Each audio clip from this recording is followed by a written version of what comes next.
En toute vérité, 11h midi sur Sud Radio, Alexandre Devecchio. En toute vérité, chaque dimanche entre 11h et midi sur Sud Radio, sécurité, économie numérique, immigration et écologie. Pendant 1 heure chaque semaine, nous débattons sans tabou des grands enjeux pour la France d'aujourd'hui et de demain. Et ce dimanche, nous revenons sur une semaine marquée par le retour de la politique de la peur et de l'état nounou. Quelques jours de canicule auront suffi pour voir ressurgir le mélange de catastrophisme et d'infantilisation qu'on avait pu observer durant le Covid. Hasard du calendrier, c'est également cette semaine qu'est tombée l'interdiction de fumer sur les plages, dans les parcs et devant les bibliothèques. Enfin, l'actualité a été marquée par un débat sur les énergies renouvelables, particulièrement manichéen, puisque les opposants aux éoliennes et aux photovoltaïques ont été renvoyés dans le camp des climato-sceptiques et des réactionnaires. Pour en parler, j'ai le plaisir de recevoir l'essayiste et président de l'Institut Sapiens, Olivier Babot, et Bertrand Alluot, auteur de Comprendre l'incroyable écologie, analyse d'un écolo traître. Faut-il en finir avec le catastrophisme vert? Comment prendre au sérieux le réchauffement climatique sans sombrer dans des discours apocalyptiques? L'écologiquement correct et le sanitairement correct nous conduisent-ils à des dérives autoritaires? Va-t-il falloir défendre la démocratie contre les hygiénistes et les écologistes? Tout de suite, les réponses d'Olivier Babot et Bertrand Alluot en toute vérité. En toute vérité sur Sud Radio, Alexandre Devecchio. Olivier Babot, Bertrand Alluot, bonjour. Bonjour. Bonjour. Ravi de vous recevoir ce dimanche pour faire un peu le bilan de cette semaine où l'actualité s'est télescopée, mais je trouve avec une même atmosphère, une atmosphère qui rappelle un peu celle du Covid. Après la canicule, on a eu les consignes des ministres pour nous expliquer comment boire et ouvrir la fenêtre, et tout cela s'est ajouté avec un discours catastrophiste et apocalyptique, notamment sur la question de l'écologie. Bertrand Alluot, vous sortez ce livre aux éditions Salvator, Comprendre l'incroyable écologie, analyse d'un écolo-traître. Vous nous expliquerez peut-être pourquoi on vous qualifie d'écolo-traître, mais qu'est-ce que vous pensez de ce discours? Quel est votre regard? Vous êtes également scientifique, vous êtes universitaire, vous avez été longtemps militant environnemental. Est-ce qu'il faut s'inquiéter de ces épisodes de chaleur? Est-ce que c'est un phénomène nouveau ou est-ce que c'est quelque chose qui a toujours existé? Et si c'est un phénomène nouveau, est-ce que ça nous conduit forcément à une catastrophe écologique? Est-ce que c'est un phénomène nouveau? Non, puisqu'il y a toujours eu des canicules, forcément, depuis longtemps. On se souvient d'ailleurs de 2003, oui. Qui a été beaucoup plus forte que celle-ci. Et donc, non, est-ce qu'elles sont plus présentes 4 fois? Oui, sans doute, puisqu'on voit qu'on a un réchauffement climatique global à l'échelle planétaire. Mais là, elle n'a pas duré finalement très longtemps, cette période de canicule. Peut-être qu'on va en voir apparaître d'autres.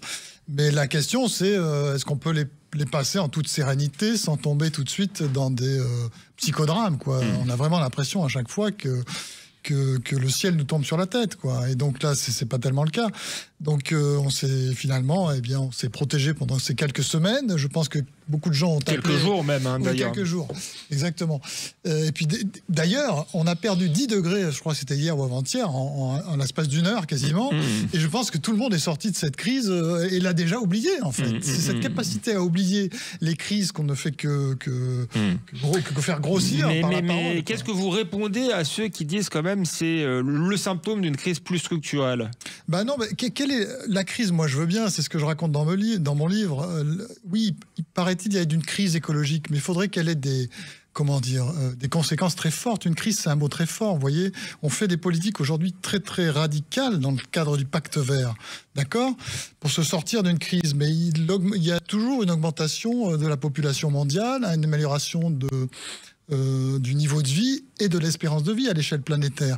Donc on pourrait se demander où est la crise, si vous voulez. C'est souvent la crise, elle est plutôt, c'est une projection, parce qu'on dit qu'il va y avoir une augmentation très très forte des températures, mais l'avenir est largement indéterminé.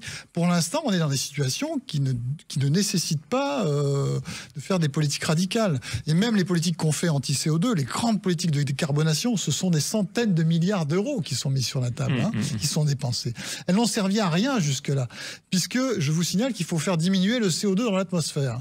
Qu'est-ce qui s'est passé depuis qu'on a fait des politiques de décarbonation ruineuses? Absolument rien. le CO2 continue d'augmenter absolument de la même manière. Donc, c'est un puits sans fond. Et je vous l'annonce, nous n'aurons jamais aucun résultat via des politiques de décarbonation. La seule politique possible en termes de climat, c'est l'adaptation. Et vous savez, depuis les années 60, on a d'énormes politiques, on sait faire, puisqu'on a des politiques d'adaptation, en fait, aux risques naturels. Et ça existe depuis très longtemps.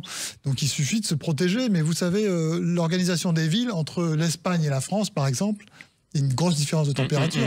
Elle n'est pas très différente. Hein. Je ne suis pas sûr qu'il faille renverser la table pour nous adapter. Olivier Babot, comment vous expliquez effectivement ce climat un peu catastrophiste avec des ministres, voire le président de la République lui-même, nous donnant des conseils de vie quotidienne? Est-ce que c'est le triomphe de l'État nounou? Est-ce que c'est dû notamment au principe de précaution? Est-ce que les politiques gèrent à la fois leur risque politique et leur risque pénal? Oui, sur la canicule, il y a déjà une première chose à dire, c'est qu'il y a un grand traumatisme, et c'est celui de 2003, où, souvenez-vous, le ministre de la Santé, en petit polo devant sa piscine, explique qu'en fait, c'est pas très grave. En réalité, c'était la perspective, ou évidemment la vision assez simple de l'État d'avant, c'est-à-dire l'État où on te laissait un petit peu gérer ces problèmes-là, parce que c'était pas à l'État de s'en occuper. Et puis évidemment, ça a été traumatisant, parce qu'il y a eu plein de morts, on lui a reproché de ne pas avoir pris les choses sérieusement. Donc du coup maintenant, chat échaud d'écran à l'eau froide, tous les gouvernements systématiquement, à chaque fois qu'un problème arrive, alors c'est vrai d'une canicule, c'est vrai d'une inondation, de l'arrivée d'un orage, tout de suite c'est les plans, c'est le niveau rouge, c'est on vous prévient, c'est extrêmement dangereux, et puis ça tombe dans le ridicule absolu, total des recommandations qu'on a pu lire. Il faut voir, je crois que c'était l'excellente chronique d'Emmanuel Ducrot, je crois sur une radio concurrente et néanmoins amie, où l'expliquer, c'est absolument hallucinant, il faut aller voir le détail des recommandations. Je veux dire, on en vient à vous expliquer que si vous avez les moyens, allez louer un appart qui est mieux isolé et allez planter un arbre parce que dans 20 ans, ça fera frais. Enfin, je veux dire, on est à un niveau de délire, en fait, qui il y avait notamment, pour ceux qui n'ont pas lu, la recommandation d'ouvrir la fenêtre quand même. Et si, par contre, si vous habitez en rez-de-chaussée, vérifiez qu'il y a bien des barreaux aux fenêtres parce que sinon, vous risquez de vous faire cambrioler. Et surtout, laissez pas vos enfants près des fenêtres. Donc oui, ça ressemble à une blague. C'est absolument lunaire. Alors c'est à la fois des équivalents temps plein, des fonctionnaires qui n'ont rien à faire et qui doivent justifier leur existence, c'est évident, mais c'est tout un système qui est pris dans ce qui est assez décrit par la sociologie d'organisation depuis longtemps, c'est-à-dire une suite de parapluies où chaque niveau hiérarchique va essayer de se prémunir contre l'accusation ultime qui serait celle de ne pas avoir assez fait, de ne pas avoir assez prévenu et de ne pas avoir été assez sérieux. Donc tout le monde est hyper sérieux. Bon. Et puis il y a quelque chose de plus long terme aussi qui se joue que ce traumatisme de 2003. C'est le passage lent d'un État-providence incapable de plus en plus d'assurer en réalité la providence, incapable aussi d'assurer réellement un rôle de stratège, de modernisation, et puis de plus en plus impécunieux, qui essaye de transposer son action dans un endroit où elle est moins coûteuse, n'est-ce pas? Dans un État où un endroit où il va être facile d'essayer de justifier une existence, mais ça n'aura pas d'effet budgétaire. Donc les conseils, l'État nounou, c'est la forme sénescente de cet État-providence, et de l'État nounou, on arrive même dans ce que moi j'appelle l'État édredon. Donc l'État nounou, c'est un État où les ministres sont transformés en espèce d'assistants, d'animateurs socioculturels ou d'assistantes maternelles en fait, voilà, pour nous expliquer que tout ira bien. Mais l'État édredon, c'est le stade d'après, c'est celui où l'État se donne comme objectif d'essayer d'empêcher tous les heurts de la vie, toutes les difficultés de la vie, y compris la vie internationale. Donc quand il y a de l'inflation, il faut absolument faire un chèque inflation. Dès qu'il y a quelque chose, dès qu'il y a un événement, une expérience négative, les Français, tout de suite, l'État se donne comme objectif de le contrer, évidemment, et ça tombe dans le ridicule le plus total. Alors l'autre façon d'utiliser des choses pas chères, enfin de faire des choses pas chères en ayant l'air d'être utile, ce sont évidemment toutes les lois morales ou les incorporations dans dans notre loi nationale, n'est-ce pas, dans notre dans la 5e République et la Constitution, de choses sur lesquelles tout le monde s'en absolument d'accord, mais comme ça, on a montré qu'on a fait quelque chose. Donc l'État devient de plus en plus, s'intéresse de plus en plus aux conditions de notre bonheur et fait de plus en plus de morale à mesure qu'il se rend compte qu'il perd les leviers sur tout le reste. En fait. Oui, en réalité, l'État omniscient que vous décrivez est un État impuissant. L'État omnipotent est un État impuissant qui n'arrive plus à régler certaines questions, notamment les questions régaliennes. Voilà.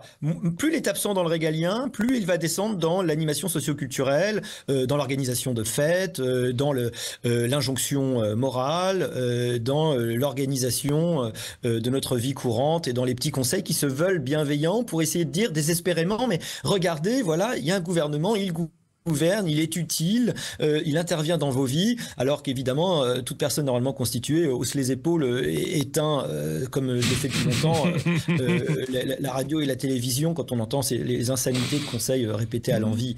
Évidemment, ce qui ne veut pas dire que c'est pas évidemment un sujet, qu'il ne faut pas faire attention aux personnes les plus vulnérables, mais enfin, c'est toutes ces choses qui étaient de l'ordre autrefois du tissu social, de la vie familiale, de la vie de notre entourage, où on prenait soin les uns des autres, où on savait prendre soin de soi, on savait ouvrir la fenêtre quand on n'était pas au rez-de-chaussée, etc. Voilà, cette espèce d'infantilisation, je crois, je l'espère en tout cas, ne suit pas une infantilisation réelle, c'est une infantilisation supposée de la part de pouvoirs qui essayent de justifier leur existence. J'espère que la plupart des gens sont comme nous, c'est-à-dire qu'ils haussent les épaules en rigolant devant les recommandations complètement stupides qui sont faites. Merci Olivier Babot, merci Bertrand Alliot. On fait une courte pause et on se retrouve et on continue à parler de ce retour de la politique, de la peur sur Sud Radio en toute vérité. À tout de suite.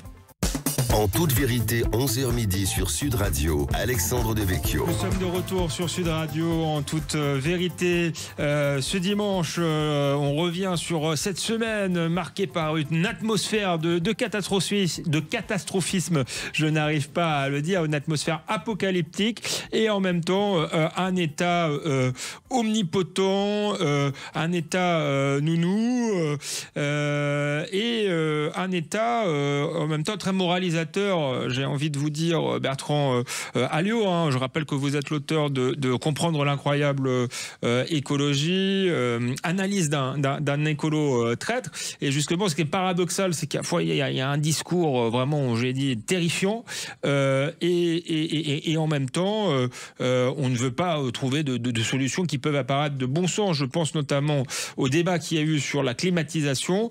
Vous qui êtes un ancien écolo, alors peut-être toujours écolo, mais vous vous reconnaissez plus dans la mouvance écologiste, comment vous expliquez ça? Est-ce qu'il n'y a pas un paradoxe là des écologistes qui nous expliquent qu'on va mourir de chaud et qui en même temps refusent de s'adapter? Oui, c'est ça, il faut s'adapter, donc pourquoi pas la climatisation. Mais je vous rappellerai que je vous dirais que dans mon village du Cantal, il y a 30 ans... il n'y avait pas de climatisation, il n'y avait pas de climatisation, mais pas que ça. Il y avait un seul téléphone dans le village, vous voyez. Bon, c'était pareil pour les frigos, les lave-linges, etc., vous voyez. Et petit à petit, il y a eu un équipement des ménages. Et la climatisation, c'est exactement le même cas, en fait. Vous aurez progressivement, on va toujours vers le plus de superflu. D'abord, on a besoin des choses essentielles, et puis plus ça va, plus on augmente. Alors pour leur donner un point, si on dit comme vous que finalement c'était un épisode de chaleur parmi d'autres, est-ce que notre société a besoin du superflu? Est-ce que parfois on pourrait pas se passer de la clim ou est-ce que c'est réellement polluant aussi peut-être? Bien sûr qu'on peut se passer de la clim, mais vous avez remarqué qu'elle a fait son apparition dans les véhicules et que l'on ne remet pas en cause aujourd'hui. Donc il y a toujours cette phase un peu d'adaptation, je dirais, où on se pose des questions, est-ce bien nécessaire? Et puis très vite on bascule dans une fois que c'est rentré dans les mœurs, c'est fini, personne n'en parle plus. Et la climatisation, c'est d'ailleurs ce qui se passe dans beaucoup de restaurants. Chez vous, franchement, j'ai l'impression que c'est climatisé. Oui, presque un peu trop, moi. Je suis venu en métro et figurez-vous qu'il est climatisé aussi. Ça, c'est une bonne nouvelle parce que c'est pas toujours très agréable. Ça dépend des métros à Paris. Il y a beaucoup de monde et ça, je trouve que c'est très bien. Je défends la clim dans le métro. Non, je crois que c'est pas superflu, mais justement, on parlait tout à l'heure d'un État à la fois défaillant parce qu'on voit dans les maisons de retraite que là aussi, dans les hôpitaux, il y aurait peut-être besoin de climatisation, on n'en a pas, et en même temps qui se mêle de tout. Effectivement, je ne sais plus, du coup, je vous ai interrompu, mais je pense que la climatisation va se généraliser plus ou moins. On n'y échappera pas, ouais. Absolument, pour tout un tas de raisons, mais celui-là, la raison principale, c'est que plus on s'enfonce dans le progrès, plus on va vers plus de confort, et donc ça apporte de confort. Ce qui est amusant, c'est que les écologistes qui se revendiquent du progressisme, vous nous expliquez que ce sont des réactionnaires, en fait. Ah bah oui, puisqu'ils veulent, ils veulent d'une certaine manière retour, vers des formes de sobriété, et donc des sociétés qui vivent dans moins de confort. C'est typiquement le projet de décroissance dans lequel on est entré avec le Pacte Vert et avec le Shift Project qui veut absolument.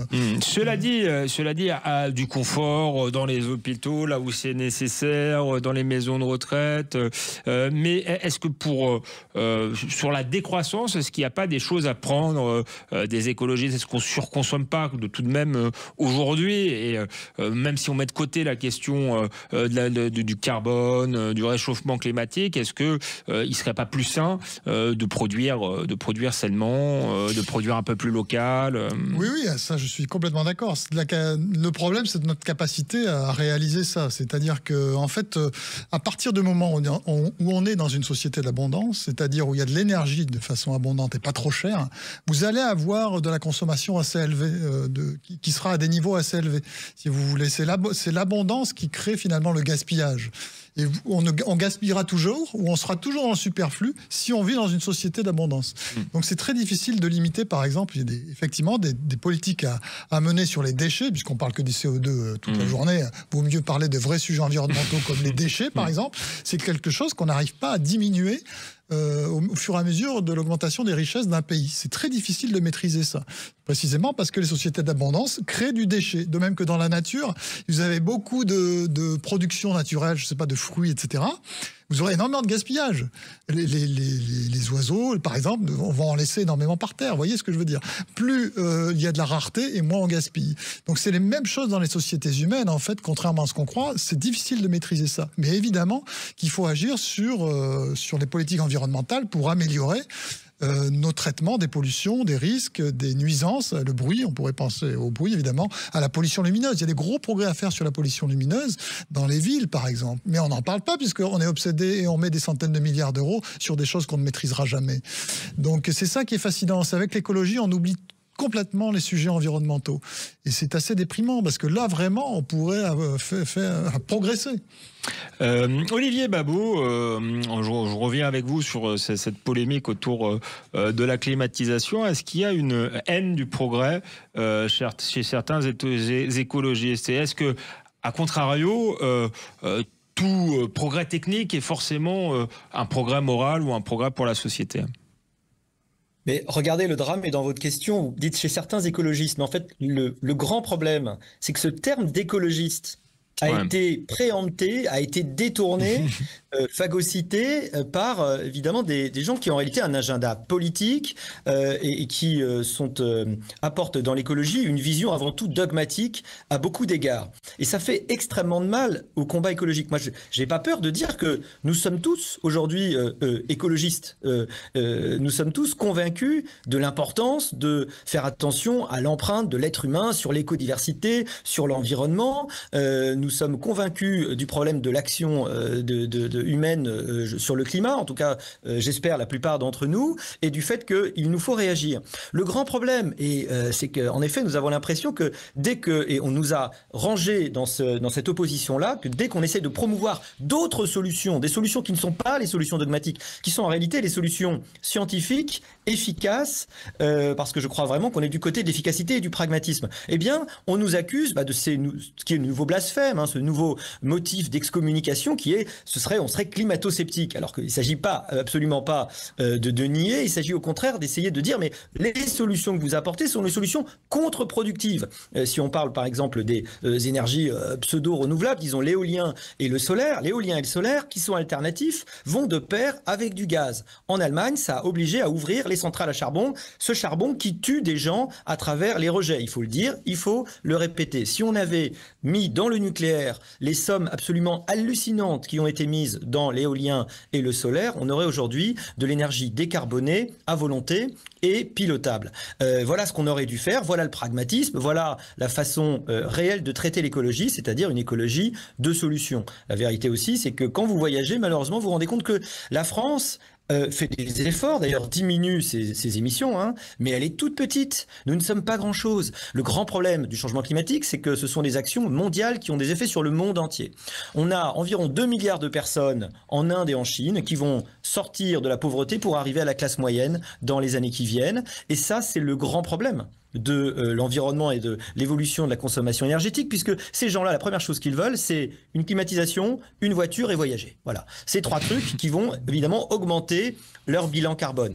Le vrai sujet, c'est comment on va faire que ces gens qui sont donc respectivement 1,3 milliard et 1,4 milliard, hein, si je me trompe pas, en Inde et en Chine, où c'est le contraire, parce que c'est l'Inde qui est aujourd'hui la plus peuplée. Donc vous voyez, à côté, nous 68 millions, nous sommes rien. Nous on est la taille d'une grosse agglomération, hein, quasiment, hein, chez eux. Donc on n'est vraiment pas grand-chose. Il faut se rendre compte que le problème, c'est que nous avons un problème de coordination mondiale.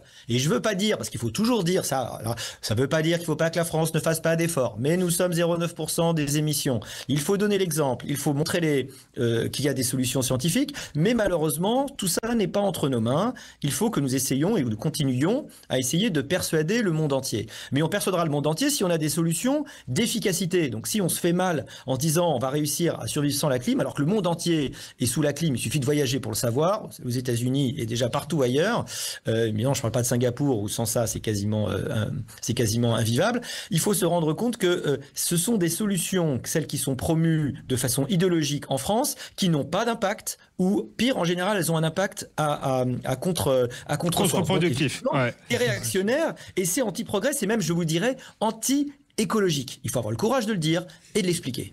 Merci Olivier Babot, merci Bertrand Alliot. On se retrouve après une courte pause sur Sud Radio, En toute vérité. À tout de suite. En toute vérité, 11h midi sur Sud Radio, Alexandre Devecchio. Nous sommes de retour sur Sud Radio, En toute vérité. On revient sur cette semaine marquée par la politique de la peur, avec ces quelques jours de chaleur qui ont donné lieu à un discours catastrophiste. Et hasard du calendrier, c'est cette semaine aussi qu'on a interdit la cigarette sur les plages. Les deux actualités, moi je trouve, ont un rapport, puisque face au problème écologique, la solution elle est souvent punitive, elle est souvent dans l'interdiction. Et pareil, je dirais là pour la cigarette sur les plages, est-ce qu'on va pas trop loin dans l'interdiction, et est-ce qu'on va pas dans des mesures liberticides au nom du bien, que ce soit le bien de la planète ou que ce soit la santé des uns et des autres. Olivier Babot. Ah, pardon, c'est à moi. Oui, je posais la question. Voilà. Évidemment. Je pense que les interdits, c'est pour vous. Alors, évidemment, le contrat social, c'est mettre une partie de sa liberté entre parenthèses pour permettre la liberté des autres. Bon, évidemment, on ne peut pas faire tout ce qu'on veut, et notre liberté, comme c'est connu, s'arrête là où commence celle des autres. Certes, la cigarette pose des problèmes objectifs à une terrasse. Évidemment, elle posait des problèmes objectifs dans des trains. Souvenons-nous, autrefois, je me souviens, on était en famille, il y avait plus de place en non-fumeurs, on voyageait tous, on était des enfants, on voyageait en classe fumeur. Je suis tapé des Paris-Bordeaux de 4 heures dans une ambiance de tripot de Far West. Aujourd'hui, vous faites ça, vous faites un procès, évidemment, à la SNCF tout de suite, et probablement vous le gagnez. Et je crois que c'est heureux que les choses aient évolué. La question, évidemment, c'est où vous allez poser la limite. Sur un paquet de 12,50 €, si je ne m'abuse, alors comme je suis pas fumeur, je ne sais pas exactement, mais je crois que c'est 12,50 €, il y a un peu plus de 10 € de taxes aujourd'hui. Hein, donc c'est vraiment tout des taxes. Alors, donc c'est un peu hypocrite de la part de l'État C'est pas un peu hypocrite de la part de l'État de vouloir interdire la cigarette quasiment partout dans l'espace public et en même temps de la taxer ? Oui, entièrement. D'ailleurs, de la même façon que la prostitution est interdite, et comme vous savez, le fisc sait très très bien aller taxer les personnes dont il sait qu'ils sont prostituées. Donc, c'est une hypocrisie qui a toujours existé, hein, de tout temps de la part de l'État, qui est une sorte de pragmatisme quand il s'agit des recettes fiscales, qui n'est pas tout à fait la position qu'on peut avoir par ailleurs. Il y a une très grande hypocrisie dans les taxes comportementales, puisque on a pu montrer que ces taxes en réalité ne font pas changer les comportements. La seule chose qui change, c'est que les gens vont aller acheter leurs cigarettes de façon clandestine. clandestine. Vous avez 30 à 40% aujourd'hui du marché des cigarettes qui est devenu clandestin. Ça veut dire soit vous l'achetez quand vous êtes pas loin des frontières dans un pays étranger, soit vous l'achetez carrément dans des filières qui sont quasiment celles en fait de la drogue en réalité, puisque c'est devenu quelque chose de très rémunérateur. Donc ça ne vous fait pas fumer moins, mais l'argent, évidemment, vous faites pas mal d'argent. Je crois que les taxes comportementales, c'est environ 18 milliards de recettes fiscales pour l'État. Hein. C'est pas rien du tout. Bon. Et puis, dans un autre temps, vous en êtes à vous dire, bon, tiens, il faut que les gens consomment moins. En fait, vous n'y arrivez pas. Il faut savoir qu'aujourd'hui, il y a le même taux de prévalence tabagique, hein, c'est-à-dire le même proportion de gens qui fument qu'en 1966 en France. Voilà. Donc, vous voyez qu'on n'a malheureusement pas gagné le combat, mais on se dit, voilà, on va essayer d'avoir des victoires symboliques. Et donc l'idée que quand vous êtes seul imaginez, vous êtes seul sur la plage, il y a un soir, il y a quand même plus grand monde à partir de 19h, voilà, vous n'avez plus le droit de fumer. On peut quand même se dire, moi je défends pas la cigarette spécialement, encore une fois je suis pas fumeur et évidemment c'est pas une pratique que je conseille, mais il y a un moment donné où ça finit quand même par être quelque chose qui vient empêcher votre liberté de façon un peu absurde. Disons qu'on se rapproche un peu de l'interdiction de s'arrêter quand vous marchez sur la plage dont on se souvient pendant le Covid, ou des auto-attestations. On commence à être un peu dans cette zone-là où l'État commence à s'immiscer dans un truc où c'est un peu ridicule. Alors c'est pas facile de fixer la limite. Moi, souvent, je me dis, quand vous êtes en terrasse, quand les gens fument, c'est désagréable. Quand vous êtes avec vos enfants aussi, c'est vrai qu'il y a un problème de conjonction des libertés.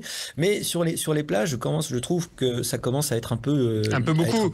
Vous le disiez tout à l'heure, plus l'État est omnipotent, plus en fait c'est un symptôme de son impuissance. Est-ce que finalement cette loi, elle vient pas répondre tout simplement à un problème de civisme, mais qui est bien plus profond et qui ne se réglera pas avec une interdiction supplémentaire qui de toute manière ne sera sans doute pas appliquée, à part pour peut-être l'honnête citoyen qui effectivement se trouvera à fumer une clope à 19h et croisera un gendarme malencontreusement.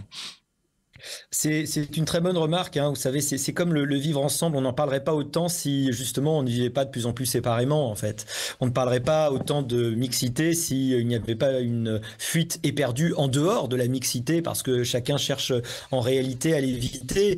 Très souvent, il y a quelque chose de caractéristique dans les discours gouvernementaux. On parle d'autant plus de quelque chose que cette chose n'existe pas. Voilà, c'est ça c'est très troublant en fait, hein. Mais moins cette chose existe, plus il va en être question comme d'une réalité, ou en tout cas d'une réalité souhaitable. Et c'est exactement ce qui se passe.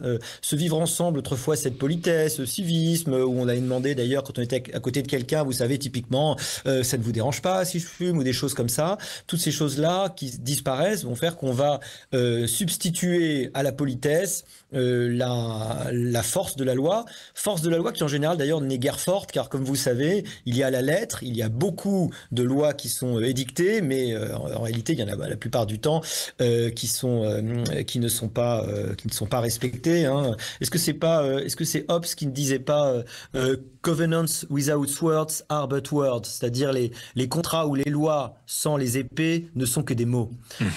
C'est très bien de faire des règles, mais la capacité à les faire respecter, la plupart du temps, manque. Et plus vous multipliez les règles, et moins vous avez la capacité de faire respecter la multiplicité de ces règles. C'est pourquoi il en faut très peu, mais qui soient intangibles et réellement appliqués, réellement respectés et contrôlés.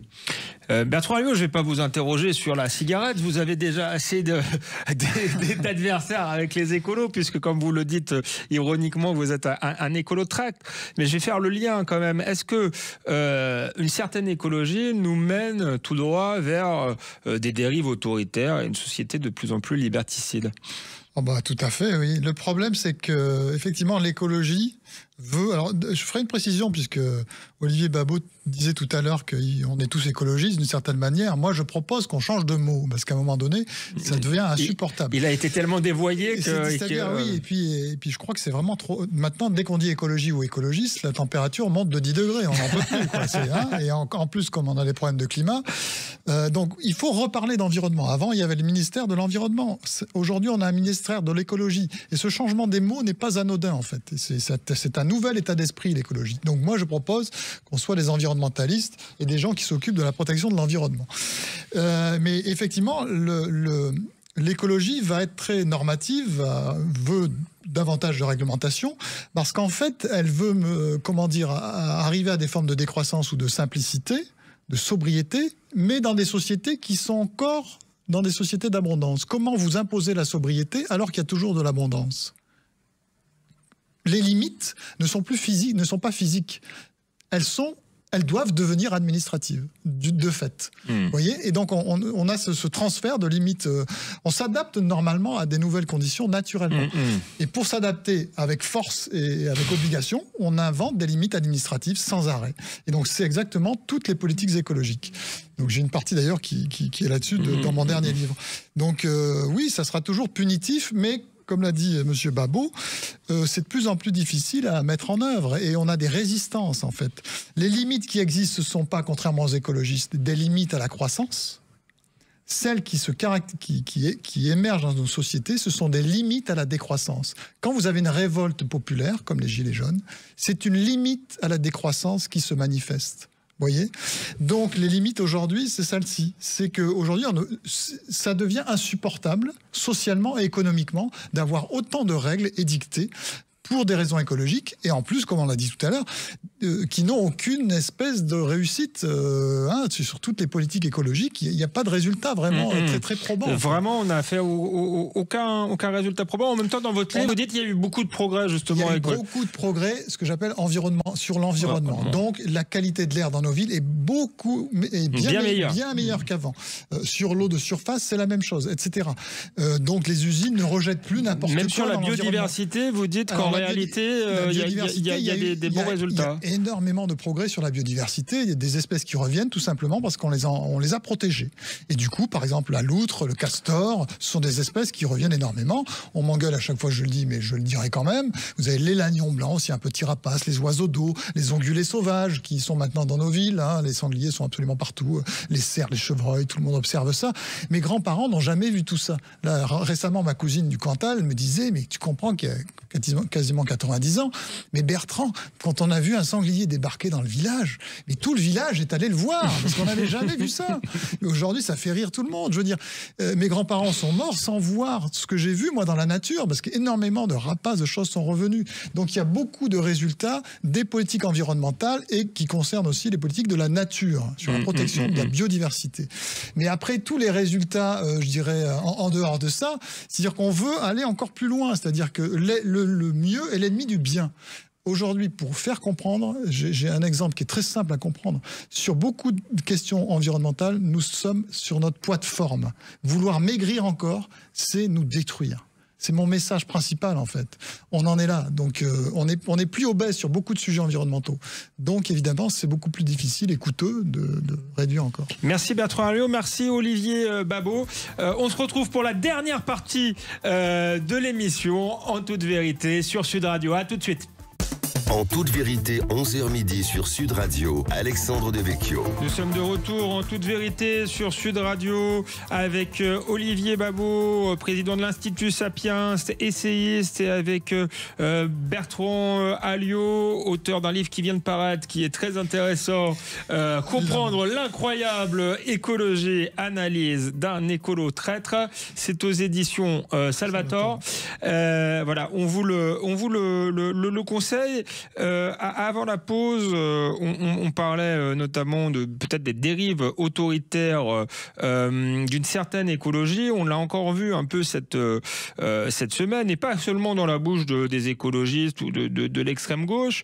Il y a eu un débat autour des énergies renouvelables et il devient quasiment impossible de critiquer ces énergies, de dire qu'elles ne sont pas nécessairement efficaces, qu'elles peuvent être polluantes par ailleurs, sans être traitées quasiment de fascistes, en tout cas de révisionnistes du climat, de réactionnaires, d'extrême droite, et ça vient pas que de l'extrême gauche, puisque le centre y a également été de ce type de rhétorique. Qu'est-ce que vous en pensez, vous, en tant que spécialiste de l'écologie, Bertrand Alliot? D'abord, est-ce que les énergies renouvelables peuvent être malgré tout utiles dans le mix énergétique, et comment vous expliquez ce manichéisme-là, et est-ce qu'il permet finalement de défendre efficacement ces énergies-là? Les énergies renouvelables peuvent être tout à fait efficaces. La mieux, c'est l'hydroélectricité. Hein. Celle-ci n'est pas remise en cause d'ailleurs. Et c'est très bien. Mais le problème, ce sont les énergies, comme on l'a dit tout à l'heure, renouvelables intermittentes, donc qui font de l'électricité. Les éoliennes et le photovoltaïque. Ou qu'il y a du vent, ce qui oblige à avoir 2 systèmes de production électrique pour compenser quand le premier ne marche plus du fait qu'il n'y ait plus de vent ou plus de soleil, quoi. Donc c'est extrêmement coûteux, c'est très simple. Et j'avoue que je n'arrive pas bien à comprendre l'acharnement du gouvernement à vouloir maintenir cette politique d'énergie renouvelable intermittente. C'est absolument incompréhensible.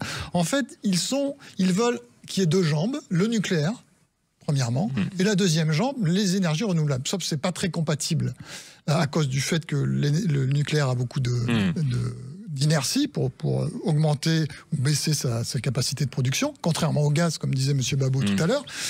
Et en fait, donc c'est pour respecter des projets européens, des normes européennes, essentiellement. Peut-être on est encore là dans l'administration, mais je pense qu'il faut abandonner mais je suis pas... Vous savez, aujourd'hui, je vous ai dit qu'il y avait une jambe, c'est le nucléaire. Il n'y a pas très longtemps, quelques mois, quelques années, ils ne voulaient plus du nucléaire. Donc soyons optimistes. Peut-être que la lumière va leur tomber dessus et qu'ils vont se dire finalement... Justement, le nucléaire, pour vous, c'est une énergie écologique ou pas? C'est une énergie, en tout cas, propre, qui ne fait pas de CO2. Ou très peu, disons. Et surtout, ce qui est essentiel, c'est qu'on l'a déjà, elle est déjà présente. Les infrastructures sont là. Donc, évidemment, il faut la garder, il faut prolonger la vie des centrales. Et puis, il faut évidemment construire d'autres centrales nucléaires, si possible, évidemment. Mais il y a d'autres solutions. Par exemple, vous savez, on a fermé, il restait 2 centrales à charbon en France. Bon, et alors on veut la démanteler pour faire mais c'est pas très grave il restait une centrale à charbon, c'est pas significatif dans le bouquet énergétique français. Ouais. Alors on va mettre des millions d'euros. Encore plus à l'échelle mondiale, comme le disait Olivier Babot tout à l'heure. On va mettre des millions d'euros pour fermer cette usine ou pour la remplacer par autre chose, alors qu'elle est en parfait état de fonctionnement et qu'elle permet, pendant qu'il y a des pics de production, de consommation en hiver notamment, on la branche pour faire... Vous voyez, on aurait dû la garder, point. Enfin, c'est trop dogmatique sur cette question de l'énergie. On est tellement obsédé par cette histoire de CO2, etc., que ça nous fait déjouer comme les joueurs de foot déjouent parfois. C'est impressionnant. Olivier Babot, c'est simplement une question de dogmatisme, d'idéologie aussi, où il y a une part d'intérêt là-dedans, avec des lobbies qui se sont mis en place, qui vivent grassement de subventions. Je pense à l'éolienne, je pense au photovoltaïque, notamment. C'est évidemment l'empilement de tout ça. Vous avez beaucoup de business qui dépendent de ces énergies renouvelables. Donc vous avez logiquement du lobbying. Alors, moi, lobbying, dans mon esprit, je l'entends au sens américain. Lobbying, c'est faire entendre sa voix. Et au sens français, européen, c'est forcément mal. Mais tout le monde fait du lobbying. Même les administrations font du lobbying, les syndicats font du lobbying. On fait tous du lobbying, c'est-à-dire on essaie tous de défendre nos intérêts. Malheureusement, c'est trop efficace sans doute du point de vue des énergies renouvelables. Ils ont réussi à persuader, évidemment, que c'était l'alpha et l'oméga. Et à nous faire faire de très très très grosses erreurs énergétiques. Il faut se souvenir que Emmanuel Macron, qui pourtant est un garçon très très intelligent, a réussi à nous faire fermer Fessenheim, a été conquis à un moment donné à l'idée qu'il fallait diviser par 2 le poids du nucléaire avant de s'apercevoir que c'était une bêtise absolue. Mais malheureusement, le mal est déjà fait. Et puis encore aujourd'hui, on se rend compte qu'on est encore gagné à une idée totalement absurde. Il faudrait rajouter à ça ce syndrome du bon élève, qui est une catastrophe. Puisque comme nous étions déjà des bons élèves, mais qu'en fait on a imposé les objectifs d'amélioration de façon uniforme à tout le monde, ça veut dire que ceux qui étaient des bons élèves doivent faire des efforts encore plus grands. C'est-à-dire que c'est terrible, mais c'était immoral, mais il aurait fallu qu'on soit des très mauvais élèves. Ça aurait été beaucoup plus facile de gagner les pourcents qu'aujourd'hui nous... Oui, on a des bien meilleurs élèves que l'Allemagne, par exemple. À marche forcée. Exactement. Or, en fait, les trajectoires, elles sont uniformes. Elles sont en pourcentage d'amélioration et elles sont pas après sur enfin, on a déjà un mix prodigieusement propre grâce au nucléaire. Les Allemands, encore une fois, c'est hyper dégueulasse et ça l'est toujours malgré leurs investissements qui ont été en fait totalement absurdes. C'est très difficile d'avoir un discours rationnel sur ces questions. Et en effet, quand vous expliquez que vous êtes contre les éoliennes, à la limite le solaire ça se discute, mais tant qu'on n'a pas de capacité à stocker l'énergie d'énergie de façon importante. L'électricité, on ne peut pas la stocker. Les éoliennes, leur impact environnemental est réel, en particulier les éoliennes en mer. Leur durée de vie est extrêmement limitée. La capacité à réutiliser les métaux et puis tout ce qui a permis de les faire est limitée. Donc le bilan réel de ces éoliennes, il est quand même pas très très enthousiasmant sur ce que ça a permis, en particulier si vous prenez en compte ce que les économistes appellent le coût d'opportunité, c'est-à-dire ce que vous auriez pu faire avec cet argent investi en faisant d'autres choses. Alors évidemment, on a le nucléaire aujourd'hui, il y aurait aussi, il faudrait dire, donc les EPR, il y aurait demain, donc maintenant le l'EPR ça fonctionne, demain il y aurait aussi les petits réacteurs, les petits réacteurs nucléaires, et après-demain, espérons, le Graal absolu, la fusion nucléaire, c'est-à-dire le contraire de la fission, c'est-à-dire le principe du soleil dont on espère, dont les scientifiques disent que nous saurons un jour la dompter. La question c'est quand. Évidemment c'est Cadarache, c'est tous les choses là-dessus, mais là vraiment ça aura un effet extraordinaire puisque dans la fusion nucléaire il n'y a pas le problème de la radioactivité, donc c'est l'énergie propre et infinie. Et là, se posera plus la question. Non, à la limite, vous voyez, si on aurait pu investir, on aurait pu investir là-dessus aussi. Vous avez dit qu'on a dépensé beaucoup d'argent. On investit beaucoup, mais le problème c'est qu'elle est dans très longtemps cette technologie. Mais même, soyons disruptifs.